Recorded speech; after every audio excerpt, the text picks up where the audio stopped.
Welcome back to Horror Drift Stories. Before we step into tonight's story, leave a comment with your location. I always enjoy reading them. If these kinds of calm but unsettling stories are your thing, don't forget to like and subscribe. And just so you know, a few ads might play at the start, but after 10 minutes, it's completely uninterrupted. Story 1. When most people hear men living in the mountains of Appalachia, their minds go straight to the oldest stereotypes. The cartoon hillbilly in ripped overalls, with a shotgun, the creepy backwoods family in a cabin. The idea that rural people are ignorant, violent, and not quite human. Most of that is lazy, hateful fiction that outsiders use to feel superior. But deep in the mountains, there is a thin thread of truth hiding inside those stories. Not the part about goofy moonshiners or inbred clans. Something else. Mountain men, real wild mountain men, exist, and I wish with everything in me that they were just the harmless stereotype. I would have traded what I saw for 100 drunk idiots waving antique rifles. I would have taken anything over what actually crawled out of those woods. My name is Markham, and I used to be a police officer in a small Appalachian town called Ferrisville. I served for almost 28 years. I'm old enough now that retirement feels less like a goal and more like an instinct. The department has plenty of younger officers. Good ones too. I was fine letting them take over. I'd seen a lot over my career. Standoffs, drug-fueled rampages, domestic calls that left you sick to your stomach. The usual ugly pieces of a small town that people pretend don't exist. I handled it. I did my job. I went home. I kept going. Until a few months ago, when the mountain men came into our lives. It was summer when it started, or at least that's how it sits in my memory. Heat in the air. Leaves thick on the trees. The kind of season where the woods feel alive and close, even when you're standing in town. We got a call from a woman who said there was a suspected drug addict in her yard. The way she said it made it sound like a nuisance at first, not an emergency. She told dispatch she saw a woman crawl into her backyard from the wooded area behind the house. On all fours, naked, filthy, hair matted, tangled, stuck to her face. The caller described hair on her legs and forearms. Heavy peach fuzz on her face, too. Not quite a beard, but enough to make her look wrong from a distance. The family dog ran up barking like any dog would, and the woman didn't flinch. She didn't stumble back or scream. She charged the dog. The caller said she beat it and bit it, like an animal attacking another animal. She didn't say it like she was trying to be dramatic. She sounded stunned, like her brain didn't know how to label what she'd seen. By the time we arrived, the naked woman was gone. We searched the yard, checked around the house, scanned the tree line. Nothing, but we did find blood, a trail of it leading into the woods behind the property. It wasn't a small smear. It was a path that dragged away into the trees and kept going. It looked like something had been carried or pulled. The trail disappeared deeper than we could reasonably follow, with 2 officers and daylight fading. The homeowner showed us security footage from a camera aimed at her backyard. The video made my stomach tighten because it confirmed what she described. The woman wasn't stumbling like a drunk person. She moved low and fast. When she went after the dog, her movements looked practiced. When she lifted the animal, she did it like a predator that knows how to carry prey. She clamped down with her teeth and hauled it into the woods with a strength that didn't match her thin frame. We enhanced the footage. We shared stills. We asked around quietly. No one recognized her. No one called and said, "That's my cousin," or "That's a missing woman from the county over." She wasn't in any system we could access. No family came forward. No reports matched her description.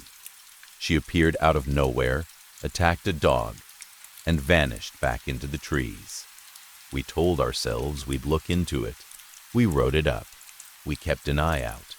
But the truth is, we didn't know what to do with it. We were a small town department.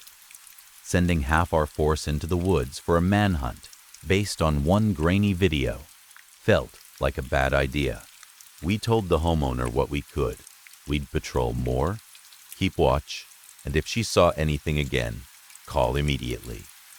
She didn't like it, but she understood. In the way people understand when they live near mountains and know the woods don't always obey the rules of towns. Weeks passed. Then we got another call on the other side of town. A man said there was a drug addict on his front lawn, in his apple tree. It sounded close enough to the first call that my partner Liam and I drove over fast. This time, we weren't late. When we arrived, we saw him right away. A large naked man sitting under the tree, legs crossed, eating apples like they were the only food he'd ever known. There was a pile of them beside him, half chewed and bruised. He bit into the small green apples so hard the juice ran down his chin and onto his chest. He was covered in hair, not normal body hair, thick strands on his arms, legs, and back, a huge beard that hung down to his stomach. His head hair stood out in wild directions, like he'd never seen a comb. His hands were big, rough, and calloused, but so was the rest of him. He looked like someone who'd lived outside long enough for his skin to forget what softness was. I could smell him from the street, a heavy stink that made my eyes water. Sweat and dirt and old decay, like clothes left damp in a basement. It hit you in the throat. Liam and I approached slowly. We didn't rush him. We didn't want him to bolt into the woods. But we also couldn't pretend he was harmless. "Sir," I called, keeping my voice steady, "do you know where you are?" No response. "Do you have a name?" I tried again. He stared at us with beady blue eyes. No intelligence in them, at least not the kind we recognize as human. Just a blank focus, like we were objects he was assessing. Liam leaned toward me slightly and whispered, "I don't like this, Markham." I didn't like it either. My skin felt tight, like my body already knew something my mind was still trying to deny. I tried the authoritative voice we use when we want control, without escalating. "Sir, you need to leave the premises. This is private property." He got up, but not like a normal man. He rose onto all fours, hunched in an ape-like posture. His head tilted as he stared. His eyes widened, and he bared teeth that were crooked and yellow. His canine teeth were too big. Not a little bigger. Big enough to look predatory. Then he made a sound, a guttural whooping noise, like a warning call. He didn't shout words. He didn't speak. He whooped, and it echoed off the houses like something from deeper woods. He inched forward, still on all fours, whooping louder. Liam pulled his taser.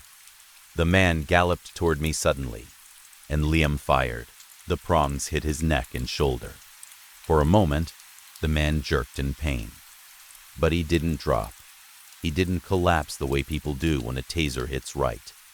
He turned toward Liam, furious. Then he lunged. I reached for my pistol, but everything happened too fast. The naked man crashed into Liam and mounted him, clubbing him with his arms. Liam couldn't scream properly.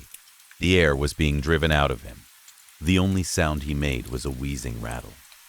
Liam tried to shove the man off, but the man grabbed Liam's hand and bit. It wasn't a quick bite. It was a brutal clamp and tear.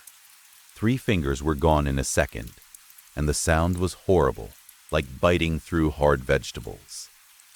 That was the moment my shock broke. Training snapped in. I drew my gun and fired into the side of the man's head. He collapsed. Silence followed, heavy and unreal. I radioed for an ambulance. Officer injured. Suspect down. The homeowner came out and saw the scene and started yelling that he'd call for help. I told him I already had, but he ran inside anyway, shaking and shouting. Liam was gripping his mangled hand and cursing, teeth clenched. Blood ran between his fingers. I don't blame him. I'd say worse if I lost fingers. I walked toward him, trying to focus on first aid, and that's when I felt it. A sledgehammer hit my chest. Then again. Sharp pain, deep and crushing. I doubled over, clutching my chest. My vision narrowed. I heard Liam calling my name, his voice distant. Markham? Jesus, Markham. You okay? Markham? The world tilted. Then there was nothing. I woke up in a hospital bed surrounded by family. My wife, Melissa, was holding my hand. My sons were there, and their families too. My grandkids stood near the bed, looking scared and curious. Seeing them hit me so hard, I cried. Not quietly. I cried like a man who didn't realize how close he'd come to never seeing them again. Weeks had passed, my wife told me. I had been out longer than anyone expected. The doctors said it was a heart attack. A bad one. My heart had stopped. Liam had performed CPR until paramedics got there. And that was the only reason I was breathing in that bed. The doctor walked me through lifestyle changes like he was speaking to a child. Less salt, less stress, more rest, medications, follow-up visits. He tried to make it sound manageable, like I'd had a warning and now I could correct course. I nodded and pretended I believed that. I did recover enough to go home. People visited, officers I'd worked with stopped by. Even some locals came in with awkward sympathy and small talk. For a brief moment, my brush with death turned into something almost warm, like the town had gathered around me. It was the last time I felt anything close to joy and Ferrisville. When I got home, I called the station while eating low-sodium ham Melissa cooked for breakfast. Jessie answered. She was a good dispatcher, always clear and quick, always knew how to talk to officers who'd seen too much. We talked about small things first, then I asked what I really wanted to know. How's Liam? Jessie hesitated. He's okay. Physically, he's healing. But he didn't come to see you. I think he's got bad nerves since that attack. I heard he's stepping away from the force. He's having a hard time adjusting to his hand. That hit me hard. Liam wasn't perfect, but he saved my life. Losing him from the force felt wrong. I ought to thank him, I said quietly. He's a hero. I owe him. Then I asked the next question, the one that mattered for paperwork and closure. And what about the John Doe I shot? Any family? Any next of kin? Jessie cleared her throat. Her voice tightened. I don't know how to explain this to you, Markham. She told me there was no next of kin, no DNA match, nothing. The man didn't exist in any system, like he'd been dropped into the world, with no record and no history. Then she added, Markham, there's more of them. While I was in the hospital, there had been dozens of calls about wild people.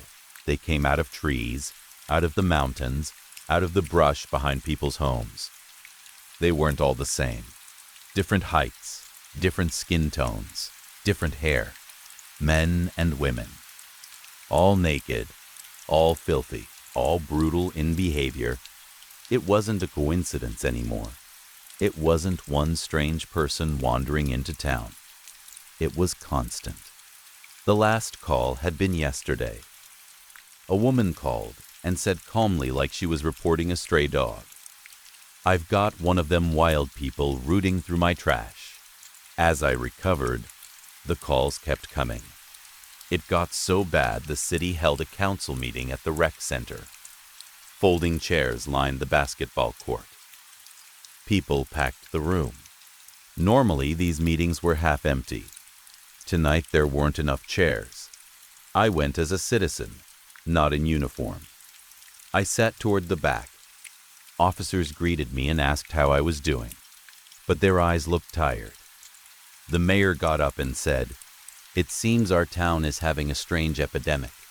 These wild people are invading our town, and I want to assure everyone we're working on it." You could feel the crowd's skepticism. You could feel it in the way people shifted and murmured. The council started talking about unrelated nonsense like repairs to the city parking lot. And the room got louder. Angry. The tension climbed. A man named Ted Hollister threw a soda can at the council table. It burst and sprayed sticky soda across papers and suits. Officers grabbed him. The council ended the meeting immediately and tried to leave. People shouted. Some tried to push past officers. It turned ugly fast. I left during the chaos because I could see where it was heading. The town was boiling, and there was no lid strong enough to hold it. The breaking point came the next day. A woman named Willow Jean heard her baby crying in the middle of the night and went to make a bottle like she did every other night. Then, the crying stopped. That silence made her panic. She ran to the baby's room. By moonlight, she saw a wild woman crouched over the crib holding the child. The baby was limp. Willow screamed. The wild woman screamed back, a high animal sound. Willow tried to attack her, but the woman galloped away on all fours with the child in her arms and disappeared into the woods. After that, nobody wanted meetings. Nobody wanted speeches. People wanted action. The manhunt started the next morning. I put my uniform back on, even though I wasn't cleared for full duty. I grabbed my best flashlight from home. I went to the station and joined the volunteers and officers gathering at the edge of the woods east of town. Nearly 50 volunteers showed up, along with the department. We formed a loose line and moved into the trees on foot. The woods were dense. Too dense for vehicles. Too dense to cut a path without tools and time. We trudged through mud and wet leaves. Mosquitoes swarmed. The canopy above blocked most sunlight, leaving the forest floor dim and greenish. It felt like walking into a mouth. A man named Eddie Birch panted beside me and wiped sweat from his forehead. "We gotta be close, right?" he wheezed. "If there's this many of them, we're gonna see one soon." I kept walking. "You ever hunt deer, Eddie?" "Yes, sir." "How long does it take to track one?" He grimaced. "Sometimes days." I nodded. "There you go." He didn't like that answer, but it was the truth. The woods aren't a park. They swallow things. Another hour passed. The light through the trees started to fade as evening crept in. I took a break on a log and caught a smell. Smoke, not faint, not distant. Bonfire smoke. I radioed the other officers. "I smell fire. Should I move in or wait?" A voice came back after a pause. "Hold. Officer Dawson's headed to you." I waited on the log. Smoke grew stronger. 5 minutes later, Dawson came jogging up, sweating hard. Rookie. Smart kid. The kind who would have done well in the military if life had pushed him there. "God damn, you can get lost in here," he said. "Many have," I replied. "Smell that?" He sniffed. "Campfire." I stood and followed the smell. We climbed over stumps and uneven ground, pushed through brush, and then we saw it. A cave entrance. Smoke drifted from the mouth like white breath. For a second it looked almost like something mythical, like a dragon story. It was a stupid thought, and it made me angry at myself. This wasn't a story. This was real. Dawson's hand gripped my shoulder. He was staring upward into the trees. "Radio the others," I said. "This is..." Then I saw them. 4 wild men, perched in the branches above us. Naked, hairy, smeared in mud until their skin looked cracked and bark-like. They weren't hiding. They were waiting. Their eyes were wide and sharp and terrifyingly intelligent. My mouth went dry. I raised my mic and whispered, "This is Markham. We have found..." I moved to stop him, but I was too late. He fired up into the tree and hit one of them. The wild man slumped and fell to the forest floor. The others dropped instantly, not falling, dropping, like they'd been prepared to launch. They galloped toward us on all fours, fast and silent except for the rush of their bodies through leaves. I drew my pistol, but before I could aim properly, the cave behind us erupted. Whooping, screeching, braying noises, dozens of voices layered into one ugly sound. More were coming out of the cave. Something struck the back of my head hard enough that the world flashed white. Then I went down. When I woke, I thought for a moment I was dead. The cavern was enormous, a huge space with a roof that disappeared into darkness.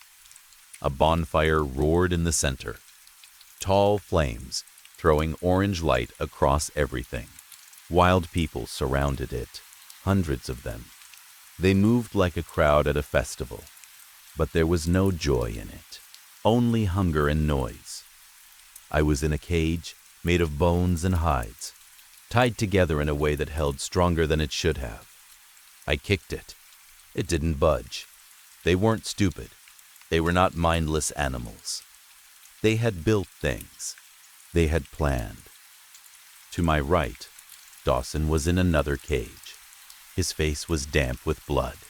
His eyes met mine, and they were full of fear and shame. I tried to call.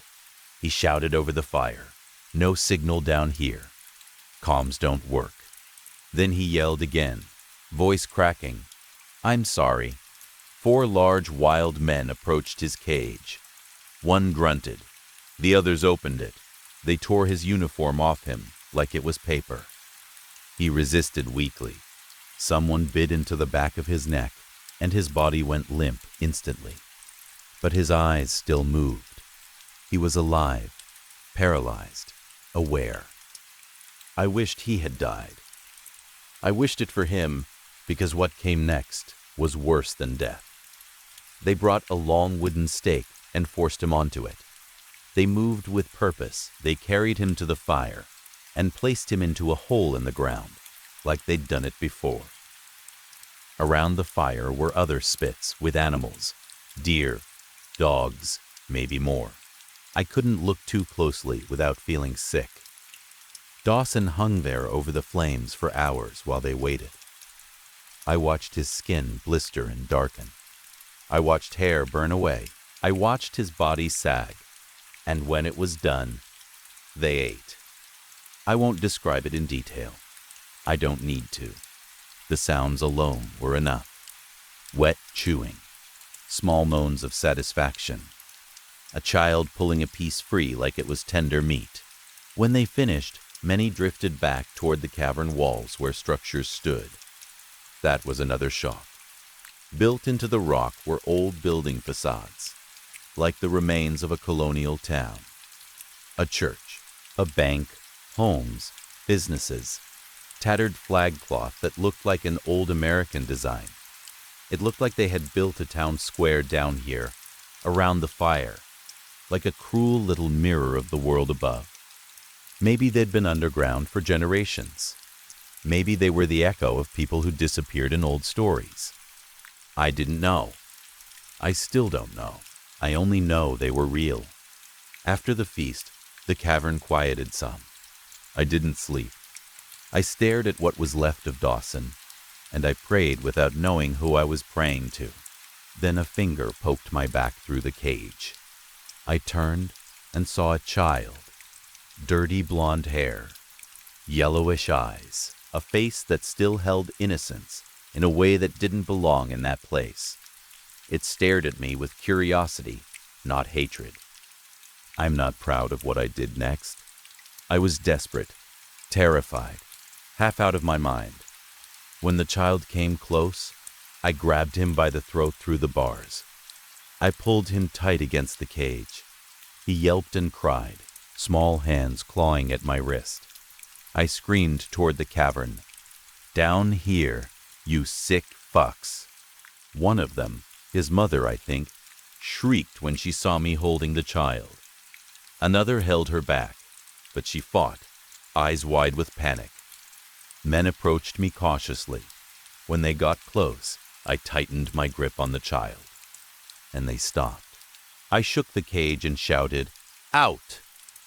I want out." They didn't understand the words, but they understood the meaning. They understood I wanted something. They understood the child mattered. To my shock, they cut open the cage. I stood on shaking legs, still holding the child, and backed toward a darker passage, where I felt cooler air moving. The wild people followed me at a distance, watching with fear. None dared rush me because they knew I could kill him. I backed up for what felt like forever, following the breeze. Then I heard voices, human voices, search party voices. I shouted, "Anyone out there?" Dozens of flashlights flooded the corridor, bright and blinding.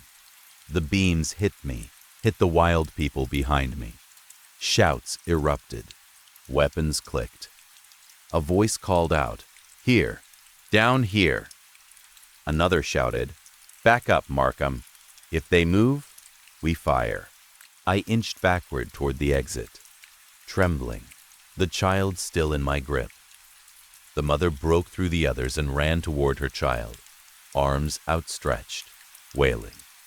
I wish I could tell you I handed the child back. I wish I could tell you I did the noble thing. I broke his neck in my hand. It happened fast. A small twist, a muffled crunch. I don't know if it was instinct or malice or panic. I've told myself 1,000 stories to make it feel less like a choice. But the truth is, it happened, and I can't take it back. The child fell to the cave floor. The mother dropped to her knees and howled. The wild people froze in shock. I ran. I sprinted toward the search party, gasping for air like I'd been underwater. Outside the cave, the fresh air hit me like a slap. My heart pounded so hard I thought it might fail again, right there. Then I heard gunshots. Over and over. A long, violent burst. Then more. When it finally stopped, the world went quiet in a way that made my ears ring. An officer pulled out tear gas grenades and threw them into the cave. Others followed, one after another. I lost count. The cave filled with white smoke and screaming. Later, I told them Dawson was down there. They told me to go home. They said they'd handle it. They said tomorrow they'd go back and finish it if anything remained. The last I heard, none survived. People claimed they could smell bodies from miles away. Dawson's remains were recovered and buried. The wild people's bodies were burned down in their underground town. The cave entrance was bricked up and sealed with concrete, smoothed over like someone wanted to erase the fact it ever existed. I retired shortly after. I didn't look back, but I think about them constantly. I wake up soaked in sweat, dreaming about the child's small throat in my hand and that soft crunch in my palm. I dream about Dawson on the spit. I dream about screams swallowed by smoke. I dream about the fact that those creatures, those people, had built a community in darkness, and then we wiped it out like pests. Everyone in town shakes my hand and calls me a hero. I don't feel like one. They were rabid and brutal, yes. They stole babies. They attacked dogs. They killed.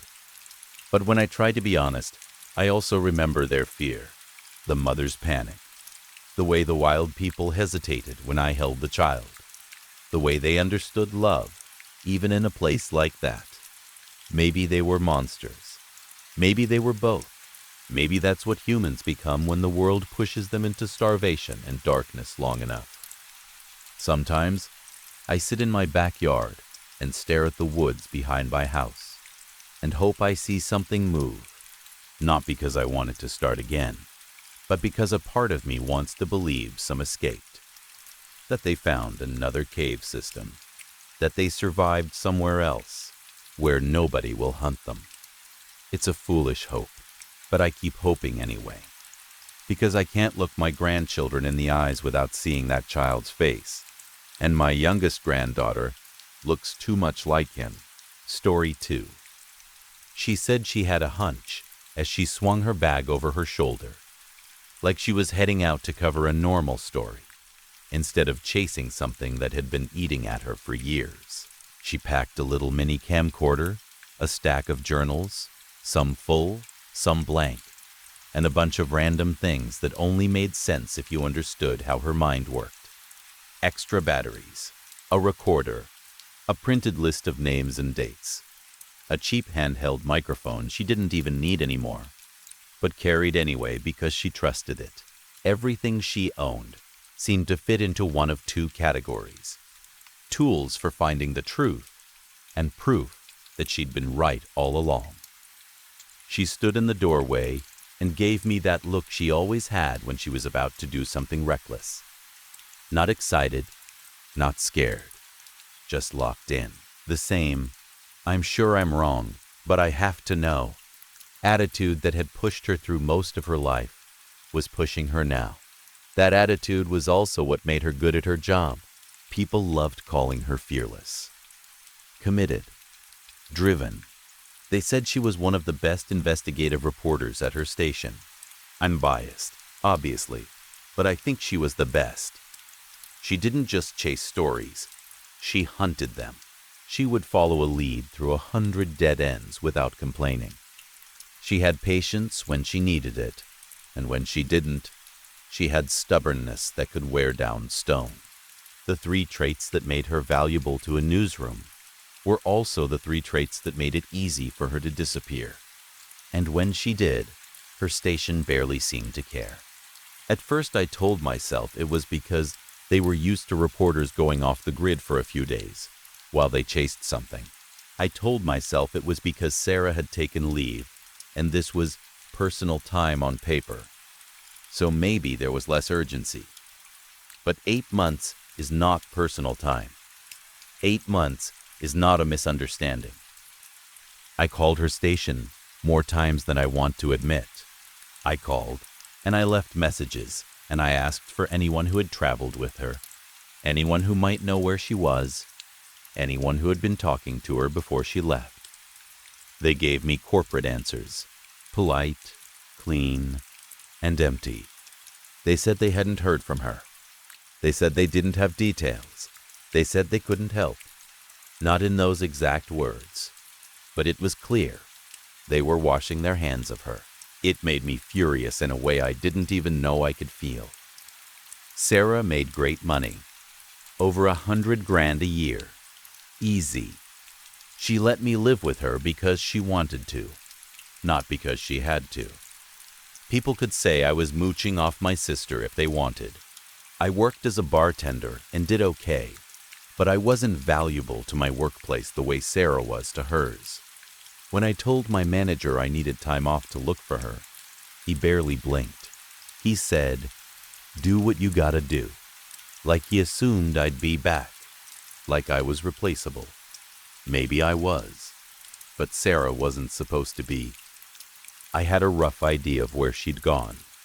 She'd told me her flight details in that excited way she got when she thought she'd finally found something real. After she vanished, I went through her room and spent an hour digging through drawers, under the bed, behind the books on her shelf, anywhere she might have left notes she didn't want to lose. I found journals she hadn't taken. I found printed pages with highlighted lines. I found sticky notes with words that didn't mean anything to me at first, and then started to mean too much. The phrase that came up over and over was the one I hated most: mind control. My first reaction was simple: bullshit. Sarah wasn't the kind of person who believed in obvious nonsense. She didn't chase haunted houses or alien abductions. She didn't waste time on urban legends, unless there was a real human story underneath. So seeing mind control in her notes felt wrong, like someone had swapped my sister's handwriting with someone else's. But the more I read, the more I realized she wasn't talking about cartoon hypnosis. She wasn't saying you could swing a watch in front of someone's face and turn them into a puppet. She was talking about suggestibility, subliminal messaging, the small ways people can be nudged without knowing they're being nudged. She had examples, too, stuff that sounded normal when you said it fast. A product placement in a movie that makes you crave a specific food without realizing why. A certain sound under music that shifts your mood. A rhythm that makes you tense up. A voice buried under dialogue that your conscious mind doesn't register, but your brain still reacts to. Her notes asked questions in a way that felt like her voice on the page. Is there a line between hearing something and understanding it? If there's a voice behind a song telling you to do something, does your brain record it, even if you don't hear it? Does a message still land if you never notice it? I didn't want to take it seriously, but when I searched online, I found enough information to make me uncomfortable. It's real that humans can be influenced in ways they don't always catch. It's real that repetition, tone, and small cues can shape choices. And once you accept that, it's hard not to imagine what someone could do if they wanted to push that idea to its limit. Sarah was convinced she'd found an example of exactly that. She wrote about a source, but the more I read, the more it sounded like a machine, something designed to manufacture compliance, to encourage conformity, to keep people calm, agreeable, passive, to foster ignorance, not by making people stupid, but by making them tired, soft, uncurious. She didn't know the end goal. She didn't know who was behind it. But she was certain the work was intentional. And she kept coming back to one thing: a podcast. She claimed it didn't function like a normal podcast. She claimed it was built to twist its audience, both in sound and visuals. She wrote about audio that sounded like casual conversation, but was actually a carefully shaped script. She wrote about videos cut frame by frame, pixel by pixel, to pull emotions in specific directions. Not obvious edits you'd notice, but tiny changes designed to sink in under the surface. She wrote about it like a scientist describing a virus. Sarah thought it was fascinating. I felt sick reading it. By the time my plane started circling to land, I already had an uncomfortable feeling in my gut, like my body knew I was stepping into something I didn't understand. I hate flying, so I tried to tell myself the nausea was just nerves, just the pressure change, just the usual stress. But the fear didn't fade when the wheels hit the runway. I landed in a quiet little city, and then took a long drive away from the airport. Unlike California, where I'd flown from, this place had a real winter. Snow still clung to the ground, in dirty patches even though it was moving towards spring. The cold got into my jacket immediately. I hadn't packed well for it. I kept my hands in my pockets and walked fast, eager to get inside anywhere warm. The B&B was small and old, the kind of place that smelled like wood and cleaning spray. The owner was waiting when I arrived, and his welcome was warm in the way some strangers are warm, almost too warm, like they're trying to be memorable. He was tall, lanky, bald, and overly extroverted, the type who calls you buddy right away. He smiled a lot. He talked fast. He made jokes without waiting to see if you were in the mood for them. Given there weren't many other places to stay in the area, I tried to keep it friendly. While he was leading me to my room, I asked casually if a woman named Sarah had stayed there months earlier. Something flickered across his face. It was so fast, I might have missed it if I wasn't already on edge. Then he covered it with a fake, thoughtful look. "Not that I remember," he said. We reached my door. He opened it, and there, sitting in the corner like it belonged there, was Sarah's suitcase. He didn't rush to move it. He didn't act surprised. He just stood there, letting me see it. "Oh," he said, as if the idea had just arrived. "That girl. Yeah, she was here months ago. Packed up and went up to see Mr. Skins. Forgot her suitcase, I guess." He laughed like it was a cute mistake. "You can hold on to it for her." My stomach tightened. I stopped him before he could shut the door and walk away. "Where did you say she went?" He pointed past my shoulder, toward the window, across the room. The house on the hill, dark. From my room, framed perfectly by the glass, was a lone house at the top of a hill.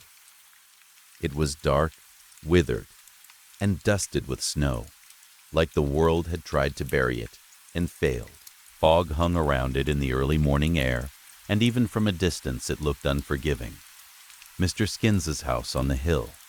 It sounded like a horror movie on purpose, like a joke someone would make and then immediately regret.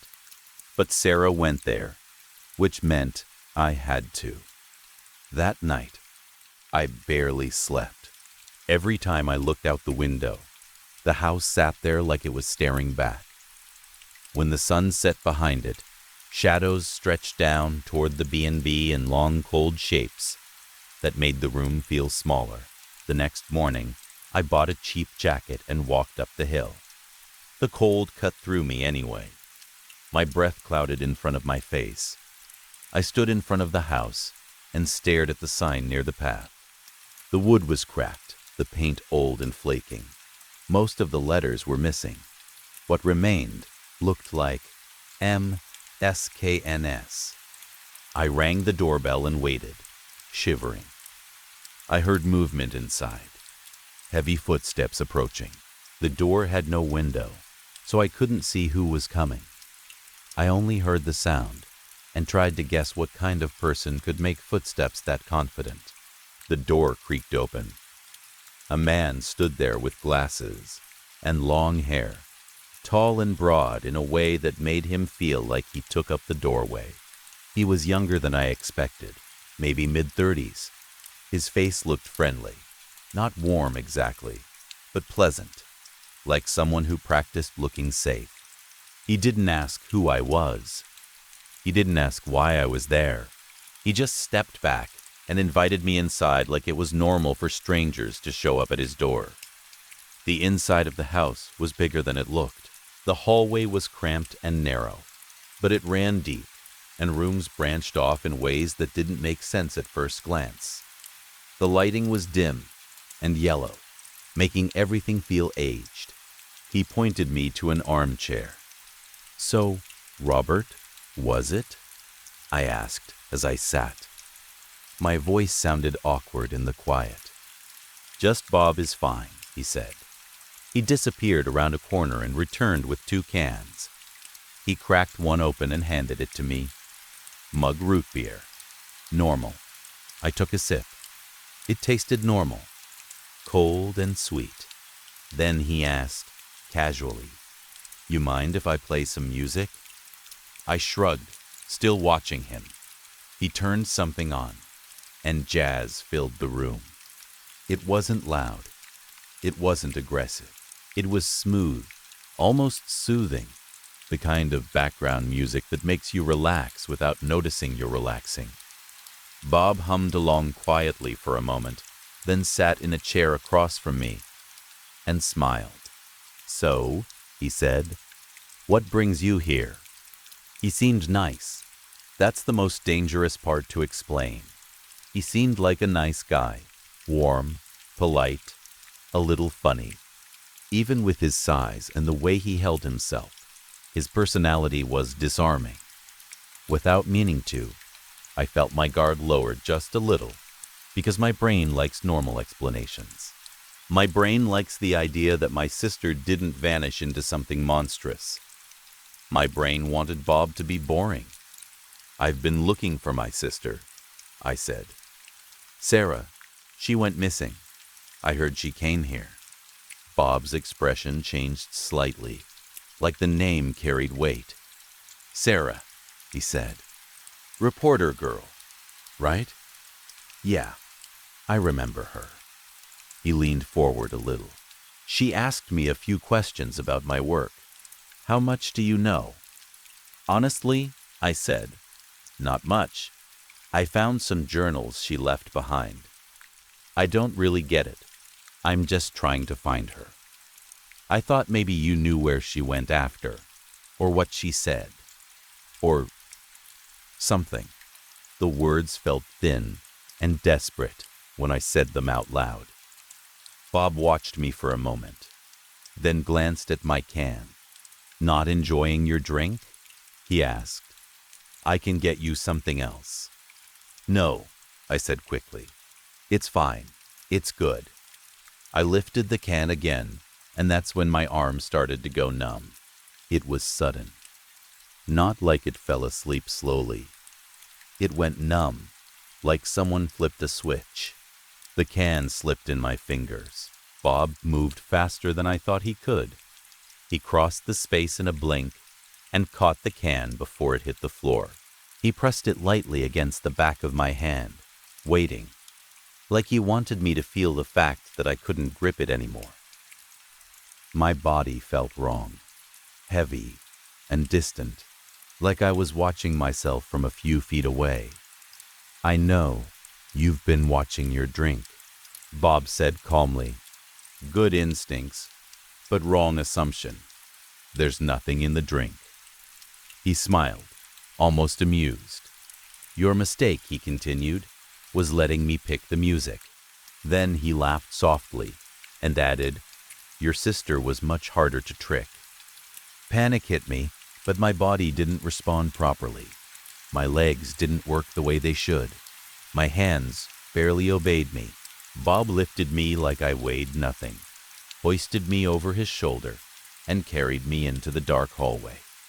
My cheek pressed against his shirt. I couldn't even hold my head up. I could feel saliva slipping out of my mouth onto the fabric. Humiliation mixed with fear until I couldn't separate them. "She got too close," he said casually as he walked. "Smart girl. She did her homework." His voice stayed friendly, as if he was explaining a hobby. "I don't get the feeling you're the same, but I can't risk it. You might have read something. Journals, you said. I have to be sure." My eyelids felt heavy.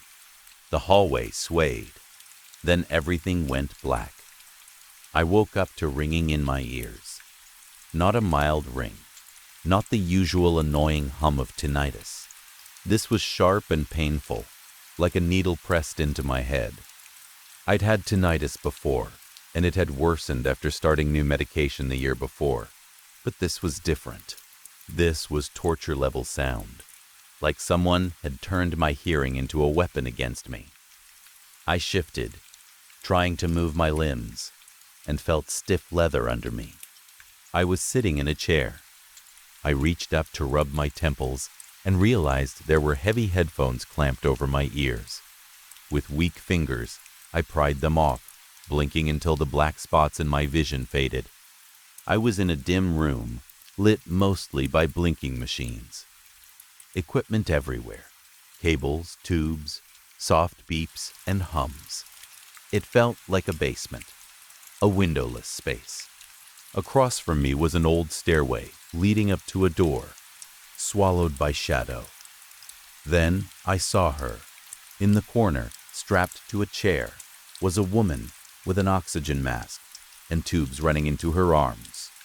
Sarah. At least, I knew it was her. I knew her face, even though it looked like it had been drained of life. Her skin clung to bone. Her cheekbones and ribs pushed outward sharply. Her sleeves had been rolled up to make room for the lines in her arms. The straps around her head held the mask tight enough to shift what little flesh remained on her face. Her eyes were open but glazed, milky, staring through the room like she wasn't really there. But her stomach was swollen, unnaturally distended against the rest of her skeletal frame. It didn't match the rest of her body at all. It made her look wrong, like something inside her didn't belong. She was breathing in short, hungry gasps, like a person hyperventilating, like she couldn't get enough air even with the machine feeding her. Headphones were clamped over her ears too. When my coordination returned, I stumbled to her and grabbed her shoulders, saying her name, shaking gently at first and then harder, trying to pull her back into reality. Her lips were pulled into a strained smile.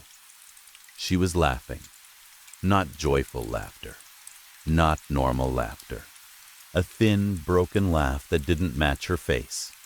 I fumbled with her mask and unclipped it, letting it hang to the side. Her breathing didn't stop. The smile didn't fade. Then I heard movement above us. The door at the top of the stairs opened, and a beam of light cut across the room. Panic surged through me. I tried to undo the straps at Sarah's wrists and ankles, but they were leather and locked. I didn't have a key. My fingers slipped and shook. I tried to clip the mask back on, sloppy and rushed, like if she looked normal enough it would buy me time. Bob came down the stairs without slowing. Each step creaked under his weight. He moved with confidence, like this was his space, and I was the mistake. I darted behind a large machine and crouched, breath held, praying he wouldn't see me. I considered sitting back in my chair and pretending I was still out, but that would mean putting the headphones back on, and the thought made my stomach twist.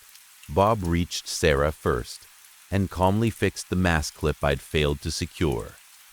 Then he turned to the empty chair I'd woken up in and looked at it for a long moment, letting silence fill the room. Then he looked straight at where I was hiding. He didn't rush. He didn't shout. He started walking around with fake confusion, checking behind objects like he was playing a game. That's when I ran. I bolted for the stairs, but he was fast, impossibly fast. He spun at the first sound and grabbed for me, missing by inches. His hand cut through the air where I'd been. I reached the stairs and took them two at a time. Relief hit when my foot found the first step. Then, his hand clamped around my ankle. I fell hard on the stairs. My head hit the edge of a step, and bright pain flashed through my skull. My jaw slammed next, and for a second, my mouth filled with hot blood. My tongue felt shredded where I'd bitten it. He dragged me downward, and I clawed at the steps trying to slow him, but his strength and gravity made it pointless. My fingers scraped wood until they burned. I kicked blindly, desperate. My heel connected with his face. I felt his grip loosen just enough for hope to spark. I kicked again, and on one solid hit his hand finally released. He stumbled backward and fell down the stairs. His body hit the concrete floor with a dull, sick sound. I didn't wait to see if he got up. I ran for the door at the top of the stairs and burst into the house above. It was near dark. I fumbled through my pockets for my phone, and realized it wasn't there. I held my arms out and felt my way down halls that didn't make sense. The house wasn't laid out like a normal home. The corridors angled strangely. Rooms jutted off at weird corners. Every door I opened made my stomach drop lower. Some rooms were full of people strapped to chairs or lying twisted on the floor, dried out and skeletal, with equipment and headphones. Some looked alive. Some looked like they'd been alive recently. Many were too still. I stopped reacting the way a person should react because I didn't have time. Shock turns into a kind of cold focus when you're being hunted. Behind me, I could hear Bob's footsteps, heavy and steady, closing the distance. He was moving fast now. Blood kept dripping from my mouth. I could taste metal and salt. The pain in my head was making the world swim, but the fear kept me upright. Finally, I opened a door and saw a window. Locked, probably, and likely too small to climb through. But the sight of the moon outside felt like hope. It meant there was a world beyond this house. It meant I wasn't trapped in an endless maze. I followed the direction of the light until I found what looked like the front door. I dove for it. A body slammed into the wall behind me, close enough that I felt the vibration through the floor. I grabbed for the lock, but Bob's hand caught my leg again and yanked. He dragged me backward, and I saw his face clearly in the dim light. No smile now. Blood streamed from his nose. His glasses were crooked, his eyes looked flat and furious. He gripped both my legs in one massive hand, so I couldn't kick him. I punched him in the face as hard as I could.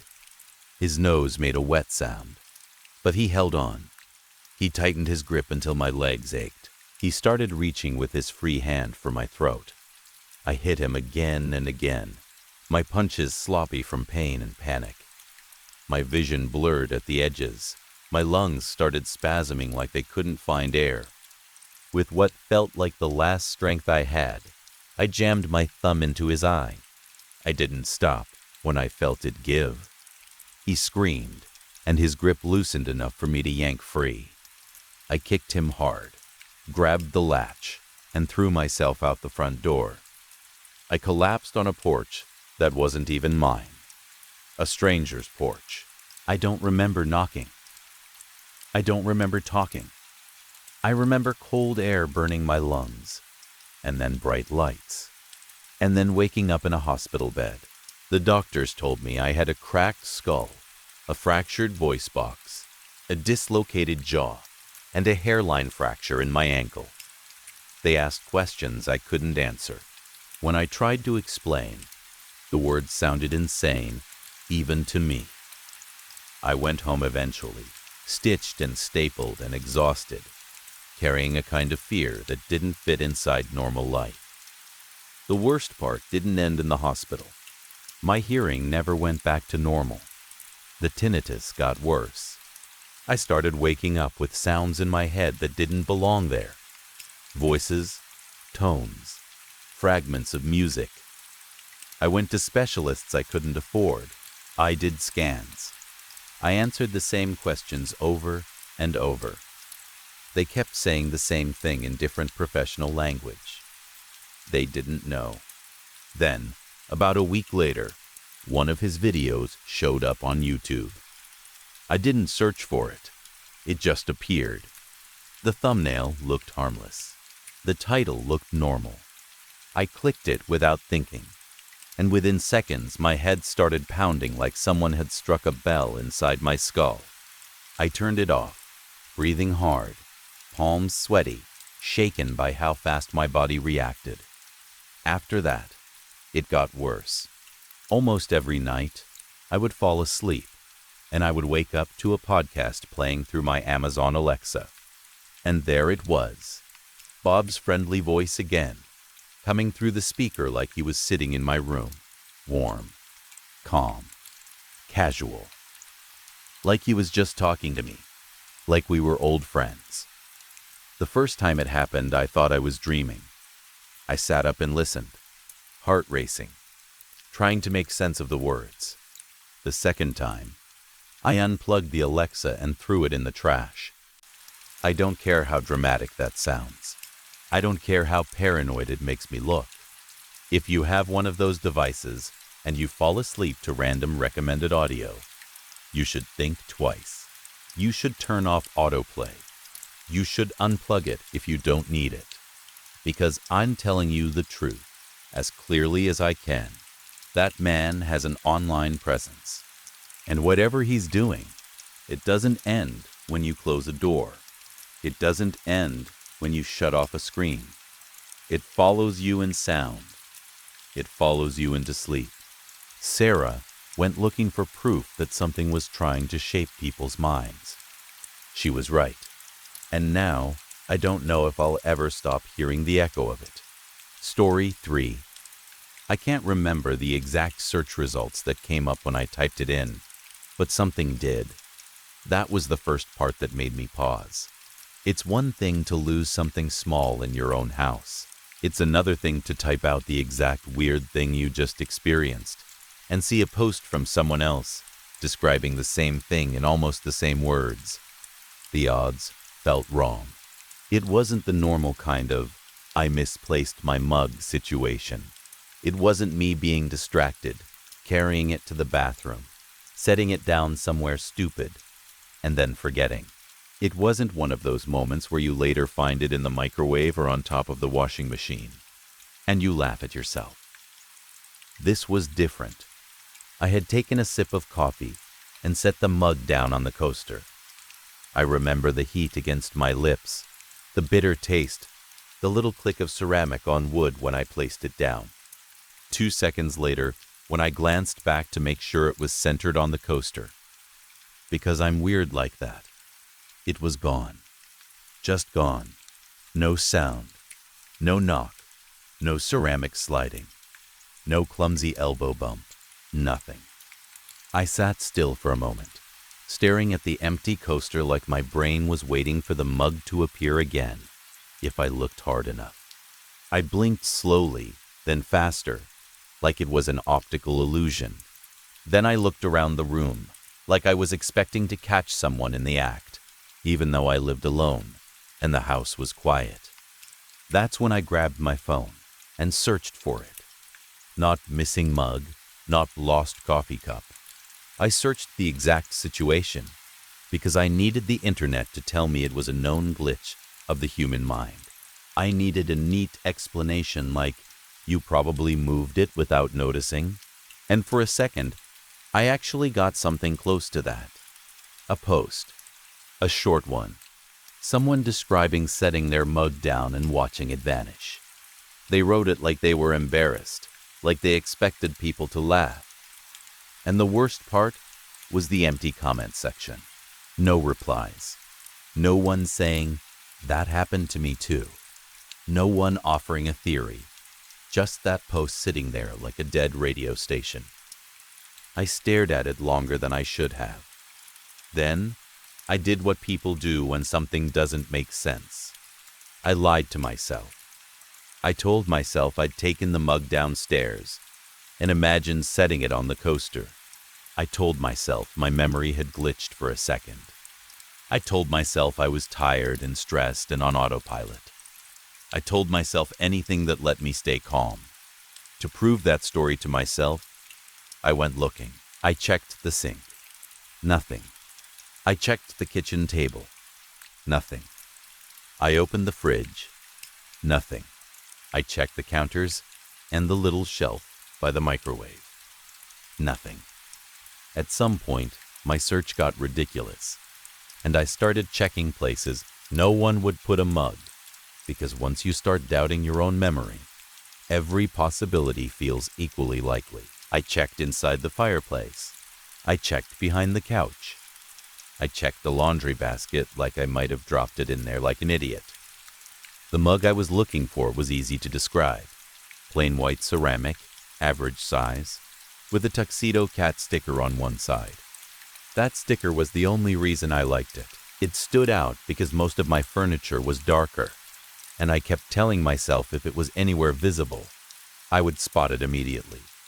When it wasn't downstairs, I reached that mental point where you give up and tell yourself it's not your problem anymore. If it wasn't downstairs, then maybe it really was in some weird corner and it would show up later. I had work waiting, and I was already behind. So I faced a choice: go upstairs and get back to my desk, or make another coffee first. I chose coffee, mostly because I didn't want to climb the stairs, mostly because I didn't want to sit in my office and think about what just happened. The moment I opened the cabinet to grab another mug, my stomach dropped.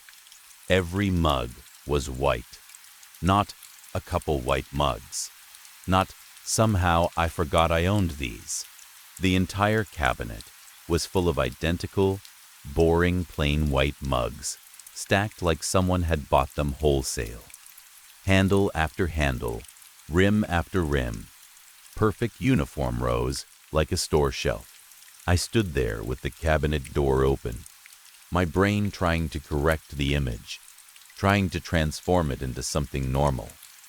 I rubbed my eyes the way people do in movies, hoping I was half asleep and this would clear it up. It didn't. I opened the cabinet beside it. White mugs. I opened the cabinet above the sink. White mugs. I opened the lower cabinets, the ones with pots and pans. White mugs, crammed in there too, balanced awkwardly as if they didn't belong, but someone had shoved them into every possible space. My curiosity didn't turn into fear right away. It turned into something more basic. A deep, gut-level wrongness. Like my body was reacting before my mind could label it. The feeling made me want to crawl out of my skin, like my nerves were too tight inside me. I started tearing through the kitchen, frantic now. I opened drawers. I opened the pantry. I opened the fridge again, even though I'd checked it minutes earlier. The fridge was full of them too. Rows of white mugs. On shelves, in the crisper drawers, behind the milk, like they'd multiplied in cold air. None of them had the Tuxedo Cat sticker. That detail felt almost insulting. Like whatever was doing this wasn't even trying to give me back the one I wanted. It was giving me replacements on purpose. Copies, blank versions. I backed away from the fridge with my hands shaking. I tried to grab onto any explanation that didn't make me sound insane. A prank? No. No human could fill my kitchen like this in a few minutes without me hearing it. And even if they could, they would need access to my house. And I would have noticed doors opening, footsteps, something. A hallucination? I touched the mugs. They were real. Cold ceramic, heavy. I picked one up and set it down. It clinked. It existed. Carbon monoxide? I knew that story. I'd heard about people hallucinating and forgetting things when there's a leak. That thought hit me hard enough that I started breathing shallow. But the detector on the hallway wall wasn't beeping. And even if it was, how would that explain a kitchen full of physical mugs? My blood felt colder with each new cabinet I opened, with each new mug I found. And it wasn't just the kitchen. I walked into the living room and saw one on the arm of the couch, even though I was sure I'd looked at that couch earlier and it was empty. Then I saw another on the side table. Then I saw two, lined up on the floor near the baseboard, like someone had placed them there with care. I was moving fast now, searching and checking and rechecking, trying to stay ahead of something that kept changing the house behind my back. I must have looked like a lunatic, walking in circles and staring at corners. The only thing that grounded me for a second was the air conditioner. A cool breeze brushed the back of my neck. That gentle, cold draft brought me back into my body. It made me focus on one clear fact. I was standing still, and the breeze was not coming from the AC vent. The air conditioner was on. Yes, but the vent was across the room. The air that touched my neck felt like it came from right behind me, close, warm at first, and then cool as it faded, like someone had exhaled on me. My entire body stiffened. I took a slow breath and tried not to move, because my brain did that thing it does when it senses danger. It tries to convince you that you're wrong, that you're exaggerating, that you're making a big deal out of nothing. I turned off the air conditioner anyway, just to control something. At the very least, I told myself I could control my electric bill. I walked to the thermostat and hit the switch. The AC stopped. The house went quiet in that sudden way it does when a machine shuts off. No more gentle hum, no more background airflow. And I still felt breath on my neck. That's when everything in me dropped into panic. It wasn't fear like a scary movie. It was full body, animal panic. My heart slammed against my ribs so hard I thought it might crack them. My breathing turned jagged and fast, like my lungs were trying to escape my chest. For a few seconds, I felt disconnected from my body, like I was watching myself from somewhere above, watching myself stand in my own living room, staring at a thermostat that was already switched off. There were no open windows, no fans, no ventilation. The AC was off. Someone had been breathing on my neck. I rushed for the stairs. I didn't even stand properly. I scrambled up on all fours like I was escaping a fire. I didn't look back. I didn't want to see what might be behind me. I just climbed and climbed, hands hitting carpet, knees slipping, chest burning. When I reached my bedroom, I slammed the door shut and locked it. The lock clicking into place should have made me feel safer. It didn't. It only gave me a brief, fake sense of control, like holding an umbrella in a hurricane. I stood with my back against the door, breathing hard, tasting panic, and realizing that if someone was already in my house, a bedroom lock wasn't going to stop them. I called the authorities. I told them someone had broken into my house. I didn't mention the mugs. I didn't mention the disappearing coffee. I knew exactly how it would sound. I paced my bedroom, waiting for sirens, for footsteps, for something that meant adults were about to take over. My mind kept trying to organize the situation like it was a problem with steps. Call police. Wait in safe room. Don't open the door.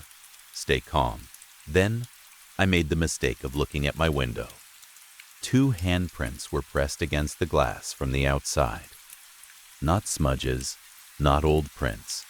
Fresh, full handprints, like someone had placed both palms flat and leaned in. Between them on the glass was a foggy patch, the shape of warm breath that had condensed and then slowly started to fade. And taped to the window was a note. I dropped to my knees without choosing to. My body just gave out, like it couldn't keep me standing anymore. My window is about 20 feet above the ground. There's no ledge under it, no balcony, nothing to stand on. The idea that someone could be outside my second-story window long enough to press their hands and breathe and tape a note made my brain go blank for a second. It didn't fit reality. It didn't fit any normal threat. I stared at the note until my eyes stung. It said, "Find the mug, or you're next." I read it over and over, hoping it would change into something less stupid, less impossible, less cruel. But it stayed the same, and the rage that hit me was almost as strong as the fear. Are you serious? Something with incomprehensible abilities was stalking me, rewriting my house, breathing on my neck, and the message it left me was about a mug, a stupid mug. And what did it mean by "you're next"? Next for what? Next to disappear? Next to die? Next to become whatever was happening to this house? I didn't get to sit with those questions for long. A sudden noise behind me made me jump so hard my neck cramped. It was a clatter, ceramic on floor, like someone had dropped something right behind my back. I spun around. There was a trail of mugs, plain white mugs, the same identical ones that had taken over my kitchen. They were lined up on my bedroom floor in a neat path starting near the door and leading straight to my closet. I stared at them, breathing fast, and my mind tried to make it funny, tried to make it absurd, tried to turn it into something I could laugh at. For a second, I actually thought, I'm not doing this. I remember telling myself, very clearly, yeah, no, absolutely not. It felt like a game. It felt like the kind of thing that only ends badly for the person who plays. Then the closet door moved. It didn't slowly open like in movies. It didn't creak gently. It didn't build suspense for a good shot. It kicked outward, loud, violent, like someone punched it from the inside with their whole weight. I stumbled backward until my calves hit the bed frame. My hands came up in a useless defensive gesture. I couldn't even scream at first. My throat was too tight. And in that instant, a thought hit me with absolute clarity, so sharp it almost made me dizzy. What if the trail wasn't meant for me to follow? What if the trail was meant to guide something else? What if it was telling me where to go? What if it was telling whatever was in the closet where I was? Something stepped out. I can't describe it in a clean way, because there was nothing clean about it. It was me, not a stranger, not a monster wearing my face. It was me in the worst possible way, like a copy dragged out of a nightmare and forced into the shape of my body. Its skin looked stretched and uneven, like it had been pulled too tight in places. Its posture was wrong, hunched, and stiff at the same time. But the most horrific part was the face. Its eye sockets were stretched open wider than they should be, like they'd been forced apart. And inside each socket, crammed where eyes should have been, were two white mugs, plain white mugs, handles angled outward like ears. The sight hit me so hard my stomach lurched. My brain tried to reject it, like it was refusing to process what it was seeing. Its jaw looked broken. Its mouth was too wide, split at the corners like the skin couldn't hold it. When it tried to speak, the sound came out distorted, high-pitched, wrong, like air being forced through a damaged instrument. "It hurts," it said. "It hurts so much." Then it choked on its own voice and repeated it. "Kill me." "Oh God," it whined, and the sound felt like it scraped the inside of my skull. "It hurts." I backed away without meaning to, shaking my head, whispering no under my breath like that could undo it. The room spun. My heartbeat thundered so loudly I could barely hear anything else. I took another step back and felt nothing under my heel. Then my weight shifted, and suddenly there was air behind me. I fell out my window. I don't remember opening it. I don't remember it being opened. I only remember the sudden cold rush and the feeling of gravity grabbing me like a hand. The next parts come in broken pieces. A flash of the yard below, a crushing impact that somehow didn't break me the way it should have. Voices, shouting, someone saying my name. Then bright lights, and a ceiling that wasn't mine. I was found by the officers when they arrived and rushed to the hospital. Even though I fell from a second story, my injuries were minor, which makes no sense to me even now.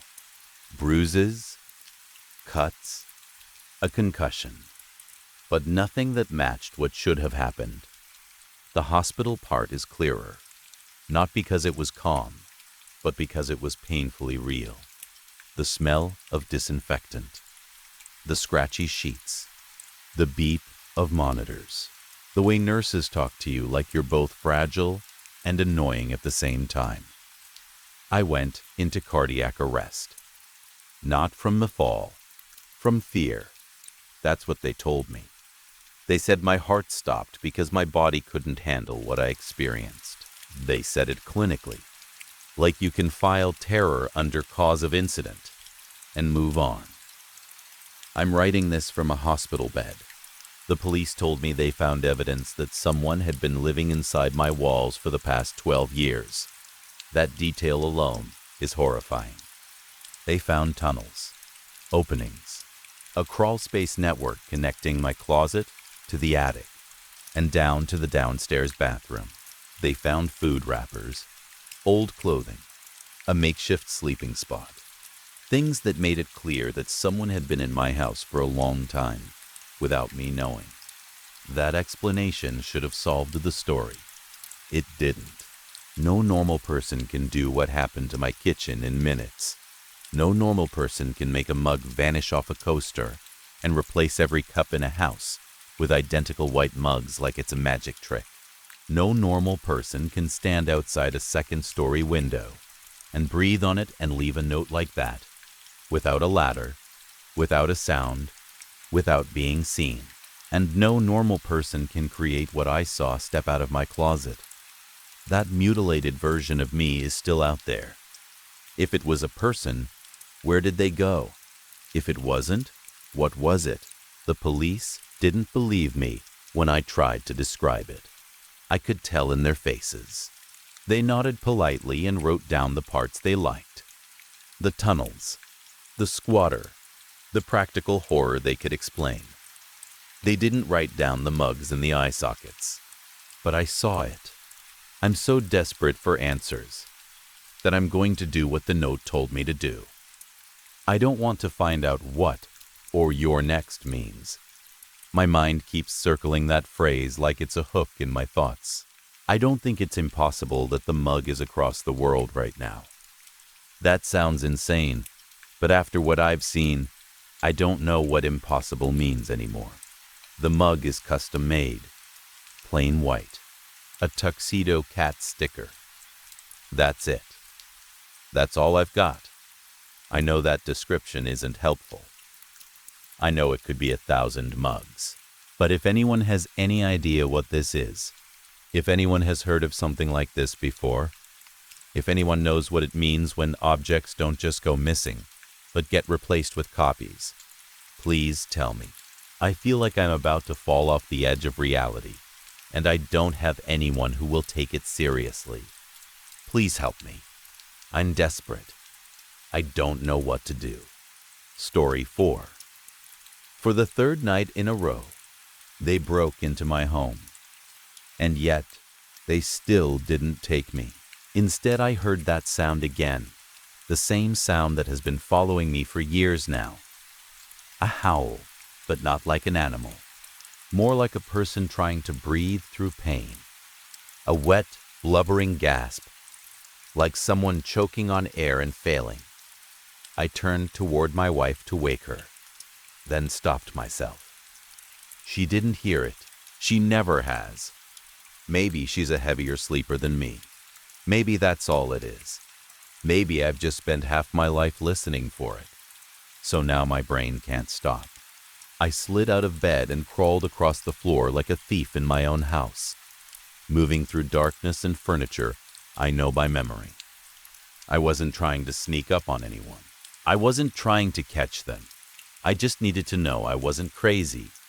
I needed to find the source, to prove to myself that they were real, that someone knew, that the ones who know my secret really were here.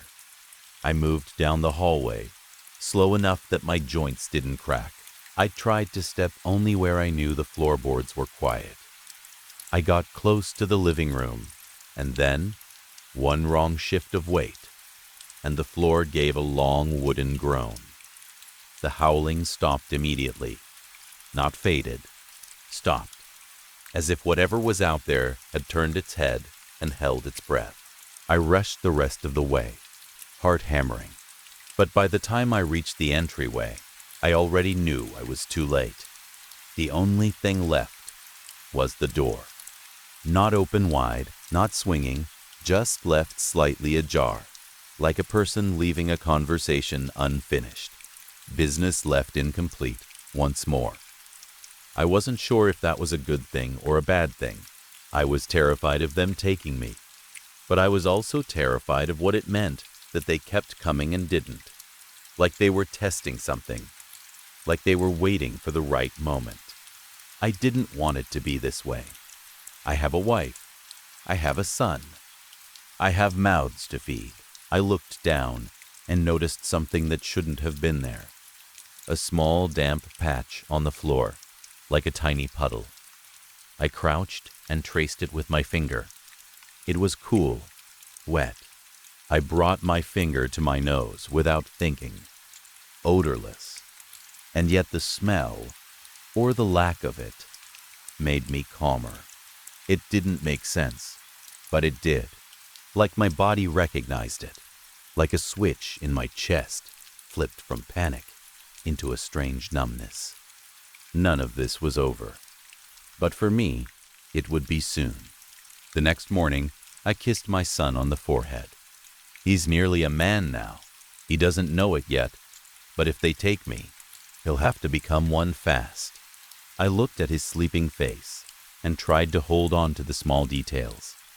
The shape of his nose, the way his hair curls near his temple, the softness around his mouth that he won't have forever. I wanted to say more to him. I wanted to tell him. I tried. I wanted to explain everything. But how do you explain a secret that ruins everything? If you say it out loud. So I whispered anyway, knowing he couldn't hear. I tried for things to be different for you. I'm sorry that they won't be. Then I pushed the thought away, because if I let myself stay in it, I wouldn't be able to leave the house. I took my post at the living room window, the same place I always end up when I can't stop scanning the night. I wore the bracelet on my wrist and ran my thumb across the beads, one by one. An heirloom, a symbol, something my mother gave me long ago, something I've believed kept me safe. Lately, I wasn't sure it would be enough. A car passed, and its headlights swept across the street. The light slid over the tree line, the fence, the corner of the neighbor's yard, and for a single second, I saw something standing in the dark. Not a full shape, just a suggestion of one, a shadow that didn't match the shadows around it. And one detail that did match, every time I'd seen it, every time it haunted me. Red eyes. Not normal eyes reflecting light. Not animal eyes caught in headlights. Red eyes that looked like they belonged to something that wasn't meant to be in my world. My heart kicked hard. My head started pounding. I'd worked so hard to keep them away from my family. I'd moved. I'd started over. I'd promised it would stop here. Not here, I thought. Anywhere but here. Couldn't sleep. I turned. Laura stood in the doorway, in her sleep shirt, trying to smile like she wasn't already tired of this. She always tried it first. That was part of why I loved her. But the smile was thin. I turned back to the window, but the car had passed, and the light was gone. So was the figure. They were here again, I said. The aliens, right? She asked, voice flat with exhaustion. She slept all night and woke up tired anyway, because I made the house feel like a war zone, even when nothing happened. Yes, I said carefully, leaning toward the corner of the window, like I could hide my face from whatever watched outside. Honey, she began, soft but strained. I'm worried about you. You should. I have proof this time. I cut in too fast. I walked to the damp spot on the floor. I felt that panic rise again, that desperate need to show her something, to force her to believe me so I wouldn't be alone in it. Her face changed when she saw me crouch. It flickered into real fear for half a second, like she expected to see blood. like she expected to see something she couldn't unsee. Then her expression hardened again, because she didn't see what I saw. "I don't see anything," she said. I looked down. The puddle was gone.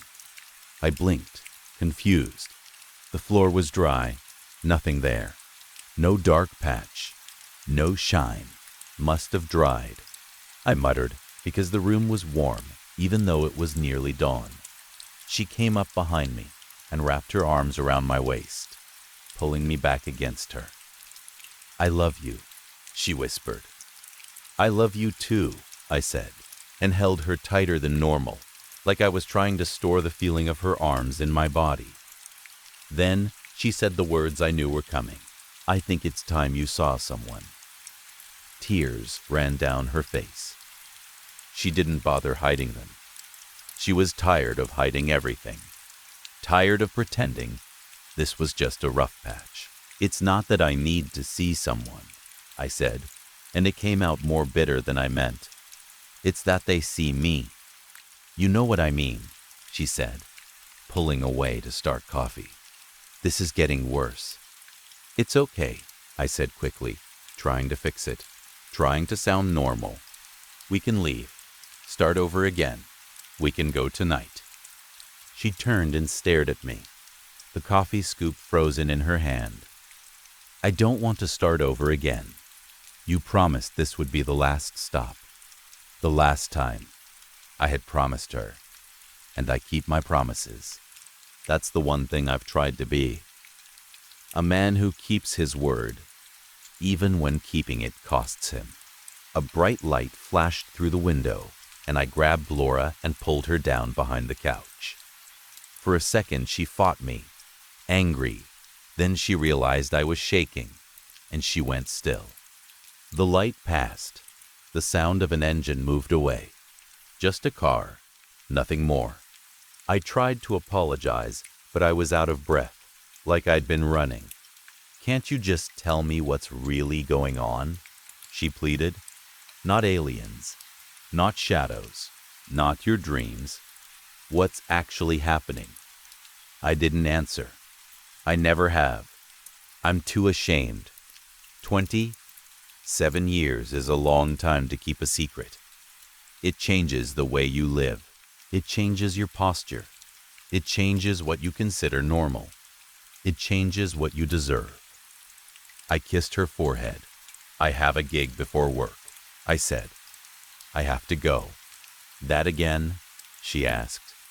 "Don't we make enough?" "It's not about the money." "Then why do you do it?" "The same reason I do everything," I said, and I could hear how hollow it sounded. She started to argue again, but I cut her off with a kiss on the lips, long enough that it felt like a goodbye. Then I grabbed my lunchbox and left the house quickly, before my courage broke. I have a wife. I have a son. I have mouths to feed. I kept repeating it as I drove. That night, the dream came again. The same dream I always have. The one that doesn't replay in the same order but always lands in the same place. I'm young, barely a man, running harder than I've ever run. My lungs burn. My legs shake. My vision blurs at the edges. I feel like I'm going to pass out. But I keep going because there's something behind me that I can't let catch me. And in the dream, I remember the promise. I remember the last conversation. I remember thinking, "I'll come back for you." And then the memory breaks before the words finish. Then a knock yanks me awake. Not the howling this time. Knocking. "Sleeping again, in there, old man?" I woke up gripping the inside handle of my truck door, like someone was trying to pull it open.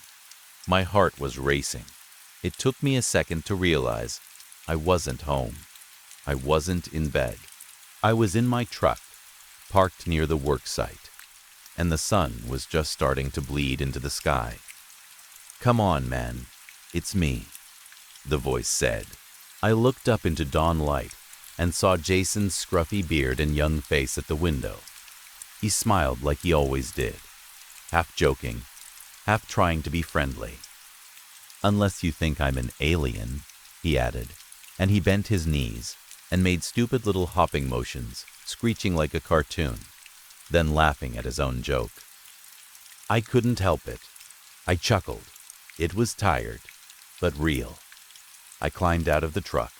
My wallet slipped out of my pocket and slid under the seat. I saw it happen and decided I'd grab it later. Money doesn't fix what's coming anyway. "Just so you know," Jason said, stretching his shoulders, "I'm getting through it today. You're doing the hard labor this time." "Sure," I said automatically, but my eyes were already scanning the tree line, the parked cars, the shadows between them, searching for anything that didn't fit. As we walked toward a worn apartment complex we were scheduled to work near, something streaked across the lawn in my peripheral vision. I saw it only for a second, but I knew what it was. Those eyes. Red, watching from inside something dark. My body went still. Fight or flight rose up in me like a reflex. I took one step backward, toward my truck, and I almost kept going. "Hey," Jason said, "you having second thoughts? Because I can handle it for double pay. No problem." My throat tightened. My mouth was too dry to swallow. I looked for the red eyes again, but the shadow had vanished. Then I remembered my house, Laura's face, my son sleeping, the way my wife's voice shook when she asked me to tell her the truth. I have a wife, I have a son, I have mouths to feed. I nodded. "I'm here," I said. "For now, I just thought I saw something." Jason leaned in, grinning. "Come on, man. Aliens only abduct people at night." He was half right. As we reached the building, I noticed something on the grass near the curb. A glimmer of moisture. It was odd because it hadn't rained in days. The sky was clear. The heat was already building. Jason kept talking, unaware, and I forced myself to focus on the job. Jason did eviction work on the side. I did too. I hated it, but I told myself it was temporary. Extra cash. A way to survive. A way to keep my family stable. A way to pay penance for something I never talk about. We knocked, and an elderly woman opened the door. Miss Rodriguez. She looked tired in that soft, worn way, like she'd been carrying stress for years, and now it finally broke her. Jason did his usual script with that fake formal tone. "Hello, ma'am. I'm with El Paso Final Property Management. This is my associate, Robert. We have a court order for eviction. You'll need to step outside while we remove your belongings." She slumped right there in the doorway and started crying. The sound stabbed into my head, and for a split second, her sobbing sounded like that other sound, the howling gasp I'd heard at home. My heart jumped. I flinched like an idiot. But when I looked closely, it was just her. A woman losing her home, begging for time. Her eyes were red from tears, not glowing, not unnatural, just human. Jason tried to step around her and physically nudge her aside like she was furniture. He was young, and he didn't understand the difference between working against someone and working with them. I crouched down and met her eye level. "Miss Rodriguez," I said softly, "this is not the end. It's the beginning of your next life. There are places that can help you." She stared at me like she didn't know whether to hate me or cling to me. I held her while she cried, and I listened. It didn't change the outcome. It never does. But compassion matters in small moments, even when the system doesn't. When it was over, her life was on the curb in boxes and bags, memories breaking on concrete, photos scattered, furniture scratched. That kind of loss doesn't heal with money. It becomes a scar. I looked down at my shirt, dry, She had no tears left, just silence in the heat. Listen, I told her, there's a place you can go tonight. Food, shelter, community. It's going to be all right. I promise. I said it twice because I needed to hear it too. At the end of the gig, Jason counted out my share. $300 cash. The going rate to help destroy someone's life. I put it in my pocket. I always preferred cash. Cash made me harder to track. I don't know how you do it, Jason said. Talk to these people like you do. Why can't they just pay their bills? To err is human, I said. Jason laughed like I was being dramatic, but I saw him thinking for a second. He asked if I was sure I was the right fit for this work. This work happens whether I'm here or not. I told him, the least I can do is have compassion. That's not in the job description, he said. It's part of my job, I answered. Being human. He laughed again. Then he made the usual joke. Who's going to teach me all this when the aliens come for you? I worry about that too, I said. And we shook hands and went our separate ways. Later, at lunch on the construction site, the food truck music was blaring.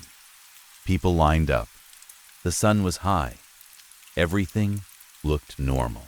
Then the music cut off abruptly, like someone yanked the power cord. The truck shutter slammed shut. People cursed and jeered. My skin went cold. I watched the parking lot and saw new vehicles, vans, several of them arriving like they belonged here. A group of men stepped out wearing heavy black suits that looked insane in this heat. My boss stood with them holding up a brand new phone and announcing some payroll app and a new processor called Verify. He made it sound like a normal business change. But as my eyes drifted past the crowd, I saw a shape moving between the vans. A shadow, and then another, and those eyes again, somewhere in the shifting heat. Red. They came in numbers this time. I told myself not to move, not to make a scene. Running wouldn't matter. All it would do is expose the secret I've kept for 27 years. Jerry, an older guy who worked on site, sat next to me and complained about the payroll app because he used a flip phone. He was mad about technology, mad about being old. I barely listened. I was watching the vans. Then I saw them start to leave, one by one, backing out like they'd changed their minds. Relief hit for half a second. Then guilt hit harder. They weren't leaving. They were following something. They were going in the same direction Jerry went. My pocket felt too light. My hand reached for my phone and found nothing, because earlier, trying to be kind, trying to be human, I'd given my phone to Jerry. Now the men in vans were following the phone. Not me. Not today. My stomach turned. I could barely breathe. And then the old dream came back, clear as if it wasn't a dream at all. My mother at a wall phone, slamming the receiver down, telling me it was time to go, telling me we couldn't go together, telling me difficult decisions had to be made to keep me safe. Her hand on my wrist, giving me the bracelet, transferring something into me that I didn't understand then, but lived inside ever since. I need you to promise me something, she said. Anything, I said. And then the dream always cuts before the words. But the feeling stays. The emotional impact stays. It shaped my whole life. Now, sitting in the heat and watching the vans disappear, I finally understood what I'd been refusing to face. The aliens weren't monsters from the sky. They were systems, policies, orders, men in uniforms doing what they told themselves they had to do because they had families and mouths to feed too. Hours later, I ended up at church, because I didn't know where else to go. Laura wasn't there yet. I kept looking for her, aching for one last moment.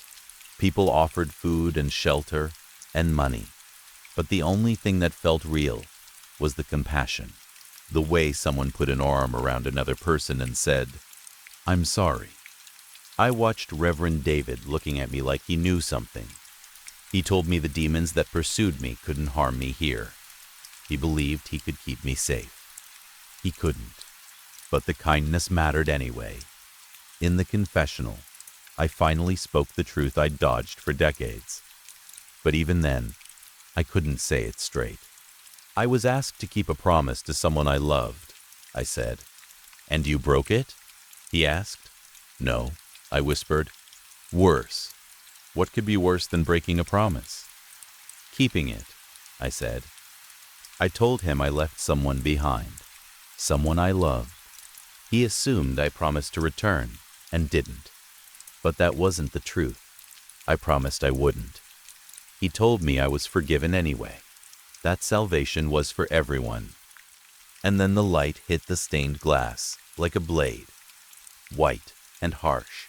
Screams in the church hallway, doors banging, panic spreading through the congregation.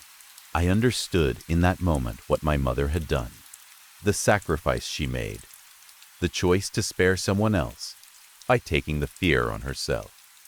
So I ran toward the front door. It burst open. A figure stood there, backlit by bright white light, face obscured except for those eyes. Red. I ran into his arms, and the world went weightless. Taken. Finally. After all these years. I should have felt only fear, but mixed into it was relief. Validation. The sick comfort of knowing I hadn't been insane. Then I heard the words, not from my mouth, but from somewhere else, familiar as prayer. I have a family. I have a kid. I have mouths to feed. Instinct made me fight. I struggled, and I felt the bracelet tear from my wrist and scatter away, the last piece of my mother's protection gone. My body went still. My mind went dark. When I woke, there was no light, only suffering, groans, wails, despair. People packed close together, stripped down to nothing but fear and exhaustion. Faces like mine, like hers, like every poster I'd ever walked past without looking long enough. People who used to have names and jobs and plans, now reduced to bodies waiting. Someone spoke to me in a language I didn't know well enough anymore. I answered in English because I couldn't find the words in my own tongue. I realized then I hadn't been myself in a long time. I'd been acting, hiding, surviving. Then that howling sound echoed again. That same blubbering gasp I'd heard 3 nights in a row.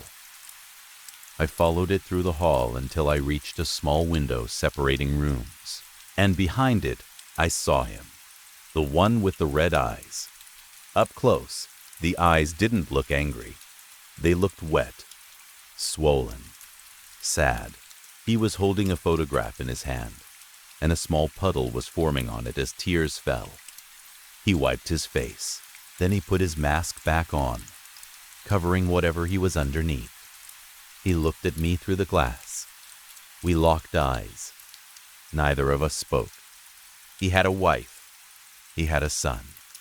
He had mouths to feed. When he turned slightly, the letters on his vest caught the light. Immigration. Customs. Story 5. A girl went missing in the woods. Her name was Mary Silverton. She was 22 years old. We searched for months and only ever found one of her boots. Her left foot was still inside it. I was there for the first search.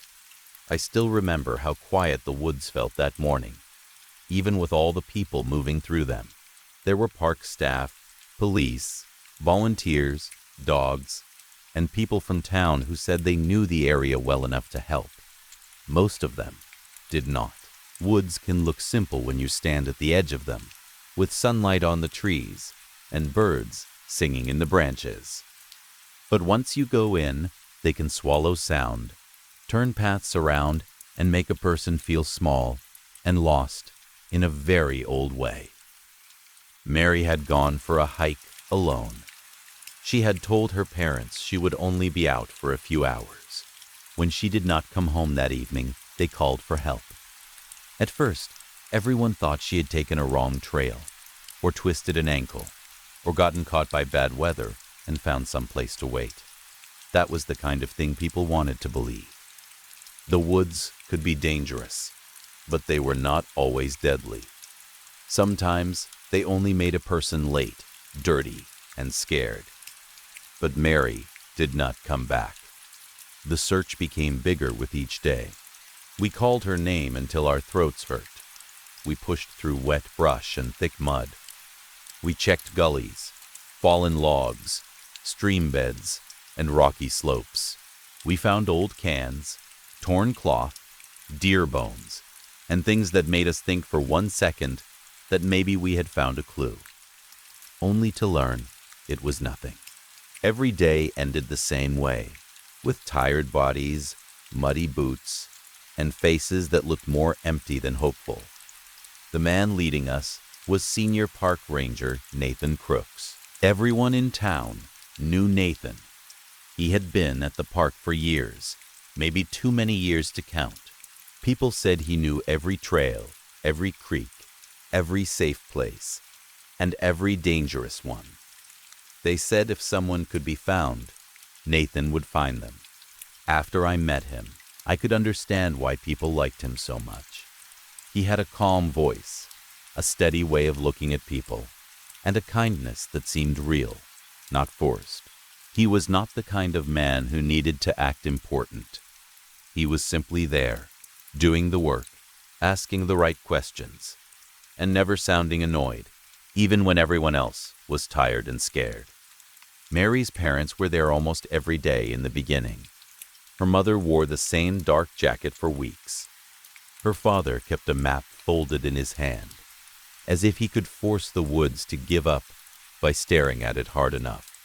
Sometimes I saw them standing at the edge of the parking lot, looking toward the trees with the kind of fear that makes people forget to blink.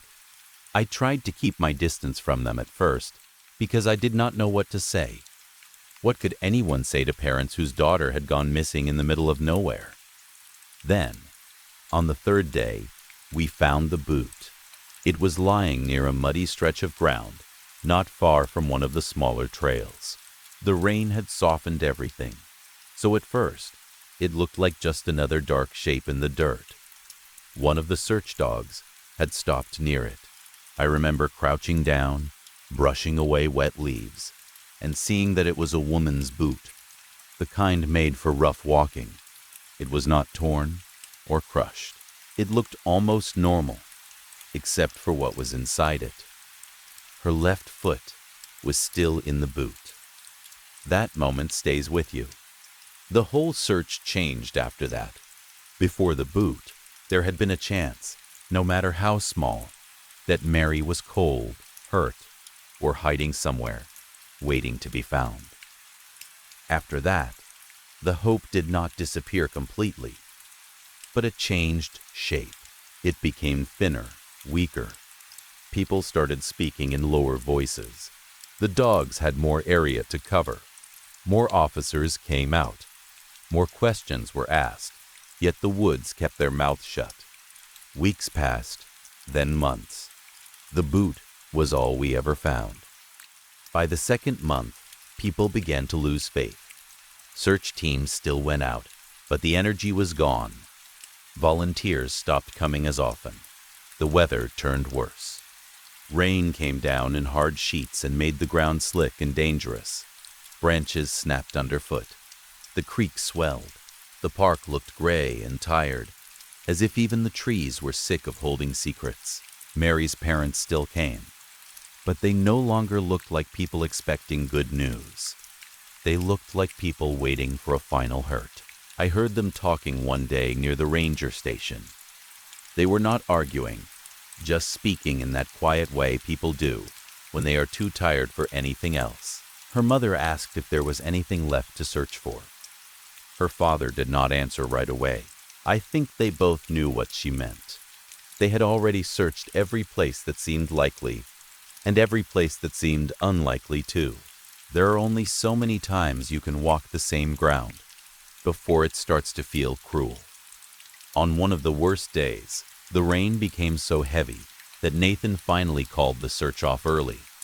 The sky had gone dark in the middle of the afternoon, and the forest looked black through the rain. We were soaked through, cold and muddy up to our knees. Nathan told everyone to head home and rest. He stayed behind longer than the rest of us, checking the equipment and making sure people were safe on the roads. Before I left, he asked if I wanted to come over for a drink. We had talked a lot over the past few months. When you spend long hours searching the woods together, conversation happens in small pieces at first, then in longer pieces, once people get used to each other. Nathan and I had talked about the park, the weather, bad coffee, broken radios, and the strange ways people got lost even in places they thought they knew well. He knew I lived alone and did not mind quiet company. I knew he had been married once, though he never spoke much about it. We were not close friends exactly, but there was trust between us, the kind that grows when people work through fear and exhaustion side by side. So I said yes. His house was not far from the park. It was a simple one-story place with a small porch and a gravel drive.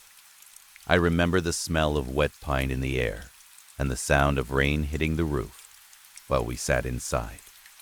Nathan poured drinks without asking too many questions, and for a while we talked about nothing important. He asked if I thought the rain would last all night. I asked if he was getting any sleep. He said not much. I said the same. We both laughed, though mine sounded more tired than funny. After 2 or 3 drinks, something changed in him. His shoulders dropped. His voice got quieter. He stared into his glass for a long time before speaking. Then he told me he had worked at that park for 20 years and had never failed to find anyone. Not alive, at least. He said it with a kind of shame that surprised me. He told me about hikers who got turned around and missed a trail, or people who stayed out too late and found themselves in the dark before they could get back to the car. He said some were scared, some were angry, some were embarrassed, but in the end, he always found them.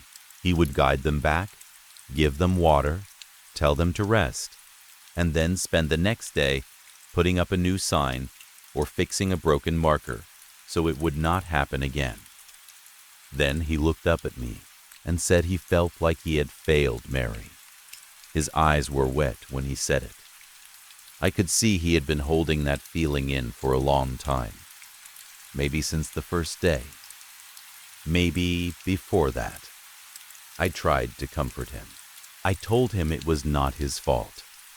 I told him some things happen that no one can control, that people disappear in strange ways, and sometimes there is no reason that makes sense. I said the best people in the world still fail sometimes, because the world itself is not fair.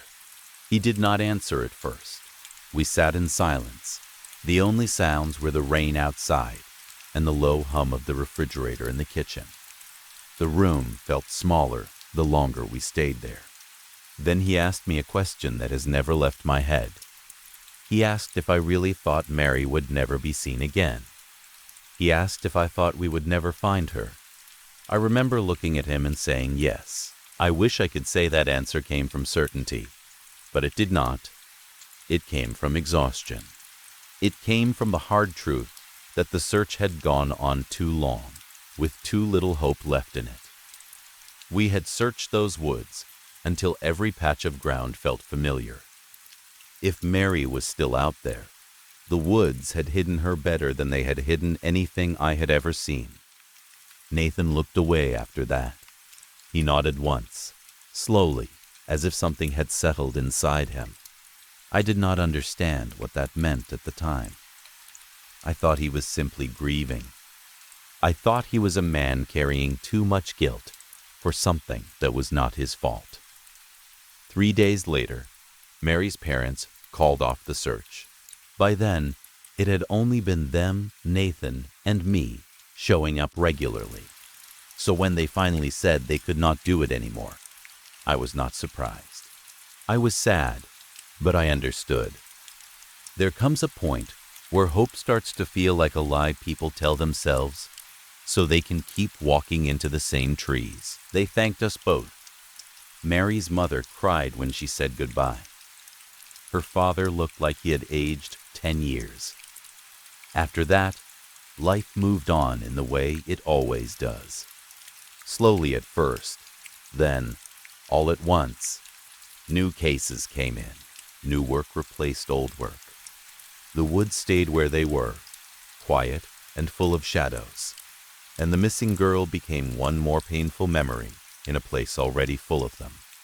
I did not speak to Nathan much after that. We would pass each other now and then in town, maybe exchange a few words about the weather or some small thing at the park, but nothing deep. There are some moments in life that divide everything into before and after, and I think that night in his house was one of them, though I did not know it then. 14 years went by. That sounds like a long time, and it is. In 14 years, a person can change almost entirely. Jobs change, faces change, houses change, and people you once saw every day can turn into names you barely think about. Mary's case faded into the background of old files and old grief. Sometimes I would remember the boot or the way her parents looked in the rain, but not often, or at least I told myself that. Then, one day at work, I was asked to do a welfare check on a 58-year-old man named Nathan Crooks. He had not been seen in town or heard from in over a week. At first I thought there must be another Nathan Crooks. It was not a common name, but the mind looks for reasons not to believe a thing. Then I checked the address and felt my stomach tighten. It was his house. I drove over in a gray afternoon sky that looked too much like the kind of sky we had had all those years ago. The house still stood in the same place. The yard had gone a little wild around the edges, and the paint on the porch rail was peeling now. I parked the car, got out, and stood for a moment with my hand on the door handle, just looking at the place. It felt oddly familiar and wrong at the same time, like seeing a face you once knew but cannot place. I knocked on the front door. No answer. I knocked again and called out his name. Still nothing. I tried the handle and found the door unlocked. That should have made me feel better, but it did not. It made the back of my neck go cold. I knocked one last time, louder, and waited, hoping for a voice, a footstep, anything. Nothing came. So I opened the door and stepped inside. The air smelled stale, like a house that had been shut for too long. There were no lights on. The rooms were quiet in a way that made every small sound seem too loud. I called Nathan's name again as I moved through the house, checking the living room first, then the kitchen. My heart was beating hard enough that I could feel it in my throat. That was where I found him. Nathan was lying face down on the kitchen floor. For a second, I could not understand what I was seeing. His arm was bent under him in an unnatural way, and one chair had been knocked sideways near the table. I moved closer, then knelt beside him, already knowing before I touched him that he was dead. A later report would say stroke. No foul play, nothing suspicious in the room. Just an ordinary death in an ordinary house, or so it seemed. But even then, something about the house felt wrong. I stood up and looked around, trying to think like an officer instead of a frightened man. That was when I heard it, a faint banging sound. It came from upstairs. At first, it was so soft I thought maybe I had imagined it. Then, it came again, a dull thump, slow, weak, not loud enough to be a person pounding on a wall, but enough to make my skin tighten. I called out. No answer. I waited, listening hard, but the house had gone still again. Then, after a few seconds, the sound came once more.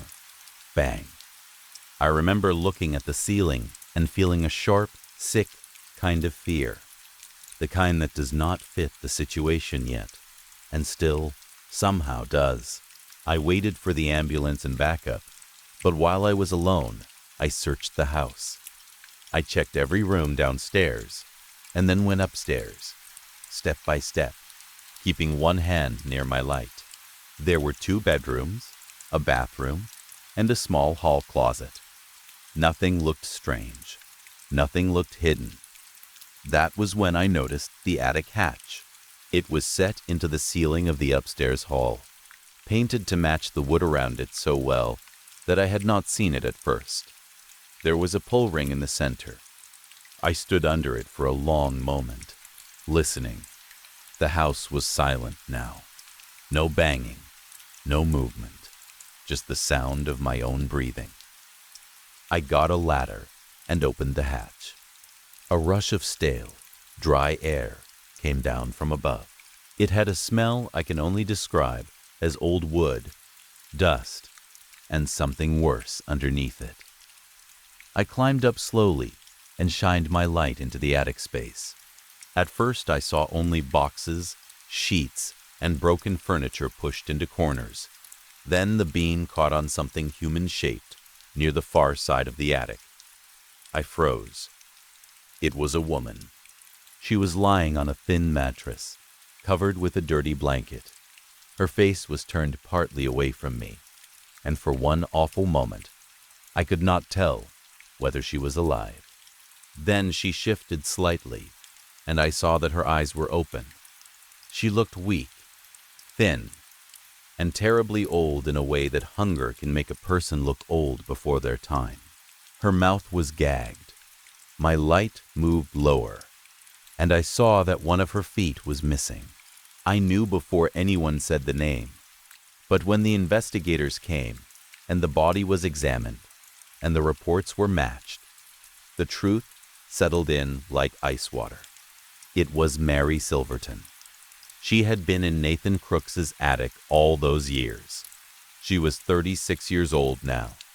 She had only been dead for a few days, the report said. Starvation was the cause. Her mouth had been gagged the whole time she had been there. The left foot was still missing, just like the boot we had found so many years before. I still think about that boot. I think about the way it sat in the mud, like a clue that did not want to be seen. I think about Mary's parents giving up, not knowing their daughter had been only a ceiling away from the world, all along.